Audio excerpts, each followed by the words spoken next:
All right, everybody, welcome back to another deep dive. We love to unpack some of these core concepts in ABA. And today we're looking at something that I think is really going to resonate with everyone listening. Stimulus control.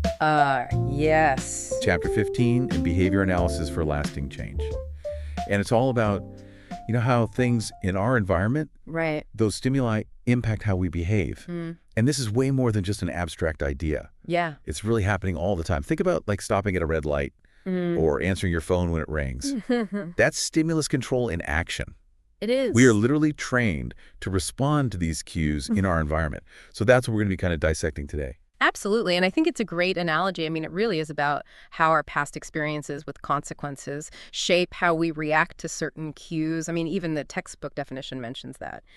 A response becomes more likely in the presence of a particular stimulus because it's been associated with reinforcement in the past. It sounds complex, but it's really just about understanding how we learn to predict what will happen next, based on what we see and hear. Okay, so it's almost like our brains are making these if-then statements. If I see this, then that will probably happen. Precisely. And the textbook, I love how they use the seagull example. If the seagull sees an open umbrella on the beach, they've learned to expect a potential snack, because in the past, people under umbrellas have dropped some tasty treats. Yeah, so that open umbrella becomes like the cue, the signal for that seagull to swoop in and investigate. It's like his own little dinner bell on the beach. Now let's take this concept beyond our feathered friends and think about how stimulus control impacts us every day. Why do we instinctively reach for our phone when we hear that notification sound? Oh, because we've learned that sound. Means that a text message or a funny video or some type of digital reward is waiting for us. Our brains have been conditioned to associate that sound with something enjoyable. It's the core of it. But it goes even deeper when we start talking about different types of stimulus control. The textbook dives into some specific terminology: SD, S delta, S plus S. They might seem like a secret code at first, but they're actually pretty straightforward once we understand how they relate to reinforcement. Okay, so decode those symbols for us. Where do we even begin? Well, let's start with SD, which stands for discriminative stimulus. It's basically a cue that signals that a specific behavior is likely to be reinforced. So, think of that ringing phone we mentioned earlier. The ringing acts as the SD, telling you that if you answer, you'll be rewarded with a conversation. Oh, what about a busy signal? That's definitely not a cue to pick up the phone. Right. That's a perfect example of an S delta, a cue signaling that reinforcement is not available for that particular behavior. So hearing a busy tone tells you that picking up the phone won't lead to that conversation. It helps us discriminate between situations where a behavior is likely to be reinforced and where it's not. It's like our own internal guidance system, telling us when to go for it and when to hold back. But what about S plus and S? Those sound even more mysterious. They're actually pretty simple. S plus simply refers to a stimulus that's been associated with reinforcement in the past, like that delicious smell coming from the kitchen that makes you anticipate a tasty meal. Ah, okay. And then S would be the opposite, a stimulus associated with something unpleasant, like the dreaded dentist drill. Exactly. It signals a potential for an aversive consequence. And the textbook actually provides a really helpful table and even a visual illustration to clarify these different types of stimuli. Okay, so it's like a roadmap for us to understand how these cues in our environment are shaping our reactions. And for us ABA professionals, this knowledge is crucial for designing those effective interventions right. Absolutely. We use this knowledge to set up clear and consistent consequences for behaviors, helping individuals learn what to expect in different situations. It's all about creating predictability and helping them navigate their world more successfully. So we're creating a learning environment where the rules of the game are clear and consistent. And that consistency helps individuals understand how their actions lead to specific outcomes. It's fascinating how this all comes together. The key takeaway here is that by understanding how stimuli influence behavior, we can start to make sense of why people do the things they do and use that knowledge to help them learn new skills, decrease challenging behaviors, and ultimately lead more fulfilling lives. And it really highlights how we can use these principles to understand and shape behavior in so many different contexts. So now that we kind of have a handle on these different types of stimuli, let's dive into how we actually use them to make a difference. The chapter focuses a lot on this idea of establishing stimulus control. Is that kind of where the magic happens? That's where the rubber meets the road. It's all about making those connections between stimuli and the behaviors we want to see crystal clear. The textbook really emphasizes differential reinforcement as the key to success here. Okay, differential reinforcement. Break that down for us. Simpler than it sounds. It's all about reinforcing a specific behavior only when it occurs in the presence of that particular cue, that SD we were just talking about. So let's say we're teaching a child to identify the letter A. We'd praise them enthusiastically when they point to the letter A, but not when they point to other letters. So we're teaching them to discriminate, to recognize that A is the star of the show in this particular learning game. Exactly. And that consistent reinforcement helps solidify that connection in their minds. The book highlights a study where they used this technique to teach kids letters, and the results were pretty impressive. It really shows the power of being specific and consistent with our reinforcement. Yeah, consistency is key. I hear that all the time in ABA circles.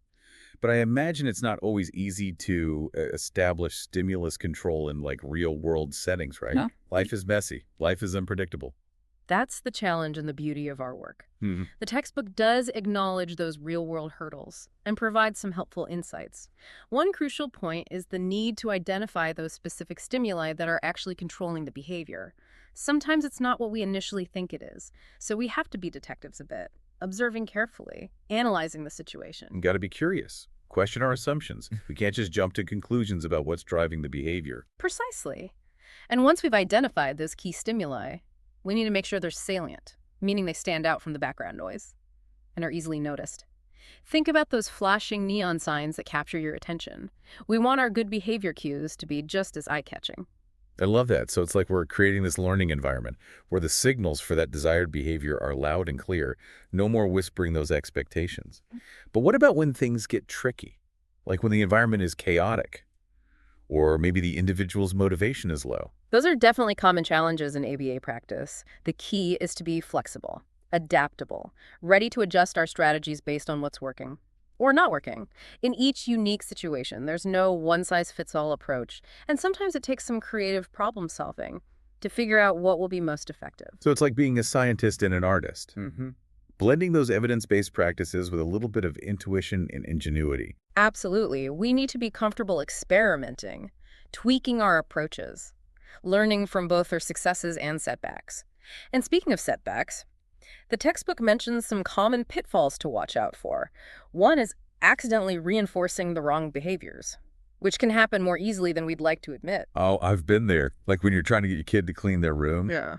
But they end up getting more attention for whining and complaining than for actually picking up their toys. Talk about a reinforcement fail. It happens to the best of us. We also need to be mindful of the reinforcement schedule we're using. Initially, continuous reinforcement rewarding the behavior every time is super effective for establishing that connection. But eventually we need to shift to a more intermittent schedule to promote long-term maintenance of the behavior. So it's like scaffolding, providing that initial support, and then gradually fading it out as the individual becomes more independent with the skill. Exactly. And the textbook has all these great real-world examples to illustrate how these principles play out in different situations. One that I thought was interesting was about teaching teenagers with autism to accurately report past events. They used visual prompts and differential reinforcement to boost their memory skills. Pretty incredible. That's amazing. It shows how versatile these techniques can be, addressing a wide range of challenges and really making a difference in people's lives. And it's not just about addressing challenges, it's about promoting positive behaviors too. There's another study that they discussed that focused on reducing those disruptive behaviors in a classroom by identifying the triggers and reinforcing appropriate alternatives. The result, a calmer, more conducive learning environment for everyone. Sounds like a win-win. But I'm curious about something. The chapter mentions motivating operations, or MOs, and how they can impact the effectiveness of our interventions. I'm still a bit fuzzy on that concept. It's a crucial piece of the puzzle. MOs are those factors that can either increase or decrease the value of a reinforcer or punisher at a particular moment. So something that might be highly motivating in one situation might be completely ineffective in another. It all depends on the individual's current state and needs. Okay, so give me a real-world example. My brain needs those concrete visuals. Imagine a child who's usually motivated by the promise of a piece of chocolate. But what if that child just ate an entire bag of Halloween candy? Suddenly that chocolate bar doesn't hold the same appeal, right? Their motivation to work for it has diminished. because their need for sweets has been temporarily satisfied. It's like trying to entice someone with a steak dinner when they've just finished a 5-course meal. Timing and context are everything. Exactly. And the chapter dives into different types of MOs, those establishing operations that increase the effectiveness of a reinforcer, and those abolishing operations that decrease its effectiveness. We need to be aware of these motivational dynamics and adjust our strategies accordingly. So we're constantly fine-tuning our approach, reading the individual's cues, adjusting the reinforcement based on what they're finding motivating in that moment. And sometimes those motivating factors aren't always obvious. The chapter emphasizes the importance of careful observation and assessment to really understand what's driving an individual's actions. It's like being a behavioral detective, piecing together those clues to unlock the mystery of their motivation. I love that. And the more we understand those motivations, the more effectively we can tailor our interventions. It all circles back to that personalized approach, recognizing that each individual is unique and their needs and motivations are constantly evolving. Absolutely. It's about being responsive and adaptable, meeting the individual where they are, and using our knowledge of stimulus control to help them reach their full potential. This conversation has really opened my eyes to the nuances of stimulus control. It's not just about rewards and punishments. It's about understanding that intricate interplay between the environment, individual motivations, and the consequences that shape our actions. It's a lifelong journey of discovery for both ABA professionals and the individuals we serve. Yeah, it really is incredible to think about how all these small interactions, those little cues we encounter throughout the day, they all add up to shape who we are and how we behave. It's like each interaction leaves its mark, contributing to this overall tapestry of our behavior. And as ABA professionals, we have this amazing opportunity to really understand those threads, those patterns, and use that knowledge to help individuals, weave a tapestry that reflects their goals and aspirations. That's beautifully put. And the chapter wraps up with a discussion about how these principles of stimulus control can actually contribute to the development of really complex behaviors. Yeah. And it's mind-blowing to think that these simple concepts that we've been unpacking can lead to things like language learning, problem solving, even creativity. Yeah, it really speaks to the power of learning step by step, building on those skills over time. The book gives this example of a child learning to speak. It starts with those simple sounds, babbles and coos, but through repeated exposure to language and those consistent responses from caregivers, they gradually learn to form words, string those words into sentences, and eventually, engage in those intricate conversations that make us uniquely human. It's like building a tower with blocks. Each block representing a new skill, a new connection, a new layer of complexity, and with patience and those well-timed reinforcements, those towers can reach incredible heights. That's a great analogy, and as we continue to learn and grow as ABA professionals, we can use our understanding of stimulus control to help individuals build those towers of knowledge, those fortresses of resilience, those bridges to connect with others. It's about empowering them to reach their full potential, whatever that may look like for each individual. And what I love about this concept of stimulus control is that it's not just confined to the therapy room. It's something we can all observe and analyze in our own lives. Why do we reach for our phones when we hear that notification ding? Why does our heart skip a beat when we see a loved one's face? It's all stimulus control in action. Those learned associations between cues and consequences playing out in real time. And as we become more aware of those patterns in our own lives, we can start to use that knowledge to make positive changes. We can identify those unhealthy habits that might be under the control of certain stimuli, and then work to establish new healthier habits by changing those triggers or the consequences. It's about taking control of the steering wheel and choosing a destination that aligns with our values and goals. It's like becoming the architect of our own behavior, designing a life that feels authentic and fulfilling. Exactly. We have more power than we realize to shape our environments and ultimately our actions. And the more we understand about how those stimuli, those consequences, those little cues we encounter each day impact our choices, the more effectively we can design a life that brings us joy and meaning. Well, that brings us to the end of our deep dive into stimulus control. I hope you've enjoyed exploring this foundational concept with us today. It's been an illuminating journey. It's always a pleasure to unravel these mysteries of behavior with you. And remember, knowledge is power. And the more we understand about these principles of behavior, the more effectively we can create positive change in ourselves and those we support. Keep those eyes peeled for examples of stimulus control in action.